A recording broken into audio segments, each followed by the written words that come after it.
अमरीकी सदर ट्रंप का ईरान जंग तेजी से खत्म करने का ऐलान। ईरान पर हमला मौखर करने के बाद अमरीकी सदर ट्रंप की ज़ेर सदारत जंगी मंसूबों पर अहम इजलास हुआ है, जिसमें मुख्तलिफ ऑप्शन पर गौर किया गया है। अमरीकी मीडिया के मुताबिक ट्रंप ने व्हाइट हाउस में कौमी सलामती टीम के साथ हंगामी मीटिंग की। इजलास में अमरीकी नायब सदर, वज़ीर ख़ारजा, वज़ीर दिफा और दीगर फौजी हुकाम शरीक हुए। इजलास में ईरान जंग की सूरत हाल से मुताल्लिक मुख्तलिफ ऑप्शन पर गौर किया गया। मुख्तलिफ फौजी ऑपरेशन और सिफारती कोशिशों का भी जायजा लिया गया। बाद मीडिया से गुफ्तगू करते हुए अमरीकी सदर ने कहा कि ईरान के हवाले से मुस्बत पेशरफ्त हुई है, जिसके बाद हम ये जंग तेज़ी से ख़त्म कर देंगे। ईरान को किसी सूरत एटमी हथियार रखने नहीं देंगे। ईरान की नेवी, फ़िज़ाइया, फ़ौज और क़यादत ख़त्म कर दी गई। इससे पहले व्हाइट हाउस बॉल रूम की तामीरी साइट के दौरे पर मीडिया से गुफ्तगू में सदर ट्रंप ने कहा था कि अगर ईरान के पास जौहरी हथियार हुआ तो वह सबसे पहले इसराइल को निशाना बनाएंगे। वो इसराइल को तबाह करने में देर नहीं लगाएंगे, इसलिए ईरान को जौहरी हथियार रखने की इजाज़त नहीं दी जा सकती। वक्त महदूद है, ईरान को एक बड़ा धचका देना होगा। उनका मज़ीद कहना था कि शायद ईरान पर दोबारा हमला करना पड़े। ईरान पर 2 से 3 रोज़, शायद जुमे हफ्ते को या फिर अगले हफ्ते के शुरू में हमला कर सकते हैं।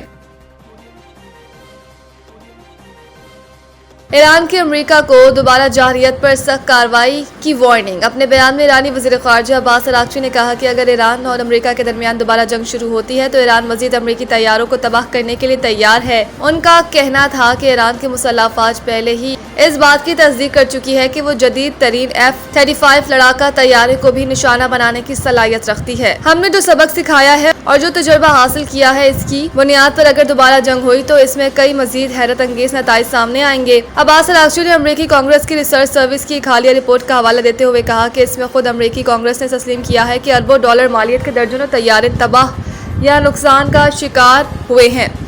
दूसरी जानिब ईरान के नायब वज़ीर ख़ारजा काज़िम गरीब आबादी ने हथियार डालने से इनकार करते हुए कहा कि ईरान के पास 2 ऑप्शन हैं, फतह या शहादत। जारहियत का फैसला किन जवाब देने के लिए तैयार है।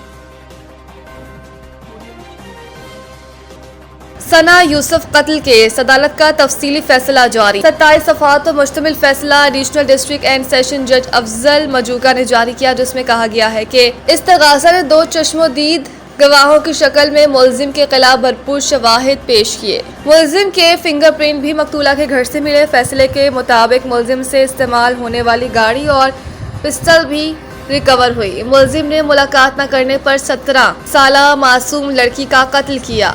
मुलाकात न करने के अलावा कत्ल का कोई और मुहरिक नहीं था। फैसले में ये भी कहा गया कि मुल्ज़िम किसी भी नरमी का मुस्तहिक नहीं, लिहाजा अदालत मुल्ज़िम उमर हयात को दफ़ा 302 के तहत मौत की सज़ा सुनाती है। मुल्ज़िम पर 2 लाख रुपए जुर्माने भी आयद किए जाते रहे। फैसले के मुताबिक मुल्ज़िम की PPC की दफ़ा 392 के तहत 10 साल कैद और 2 लाख जुर्माने, PPC की दफ़ा 499 के तहत 10 साल कैद और 2 लाख जुर्माने और PPC की दफ़ा 411 के तहत 1 साल कैद और 1 लाख जुर्माने की सजाएं भी सुनाई गई हैं।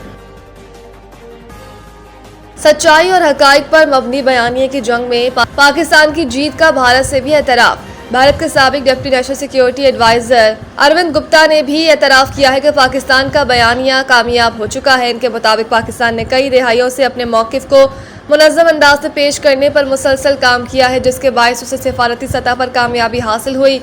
अरविंद गुप्ता का कहना था कि ISI, ISPR और दीगर इदारों से वाबस्ता अफराद मुख्तलिफ प्लेटफॉर्म्स पर मुतहरिक हैं और पाकिस्तान ने भारतीय बयानिया का तोड़ करने के लिए एक तवील मुद्दती हिकमत अमली अपनाई। उन्होंने ये भी तस्लीम किया कि खलीजी जंग के तनाजुर में ईरान ने पाकिस्तान पर अपने एतमाद का इजहार किया, जो पाकिस्तान की इलाकाई अहमियत और सिफारती हैसियत को जाहिर करता है।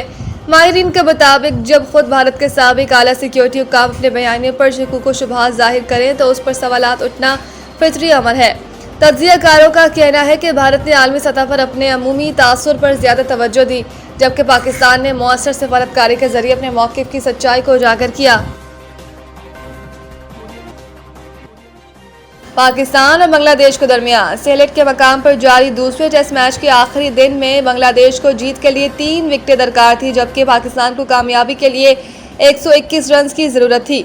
टेस्ट मैच के 5वें दिन पाकिस्तान टीम 438 रन के हदफ के ताक़ुब में 595 बनाकर आउट हो गई और इस तरह बांग्लादेश ने कौमी टीम को 78 रन से शिकस्त दी। बांग्लादेश टेस्ट टीम ने तारीख रकम करते हुए पाकिस्तान टीम को 2 टेस्ट मैचों की सीरीज में क्लीन स्वीप कर दिया। पाकिस्तान और बांग्लादेश के दरमियान सिलेट के मकाम पर जारी दूसरे टेस्ट मैच के आखिरी दिन का आगाज हो चुका है, जहां कौमी टीम के 7 विकेटों के नुकसान पर 316 रन बन चुके हैं। पाकिस्तान टीम की जानिब से मोहम्मद रिजवान 75 और साजिद खान 8 रन के साथ दिन का आगाज कर रहे हैं। बांग्लादेश को जीत के लिए 3 विकेटें दरकार हैं, जबकि पाकिस्तान को जीत के लिए 121 रन की जरूरत है। साजिद खान 28 रन बनाकर आउट हुए। इनके बाद मोहम्मद रिजवान 94 रन बनाकर पवेलियन लौटे, जबकि खुर्रम शहजाद बगैर किसी रन का इजाफा किए आउट हो गए। इस मैच के लिए इमामुल हक, शाहीन अफरीदी और नुमान अली को टीम का हिस्सा नहीं बनाया गया। वाज़ेह रहे कि 2 टेस्ट मैचों की सीरीज में बांग्लादेश को 1-0 की बढ़तरी हासिल है।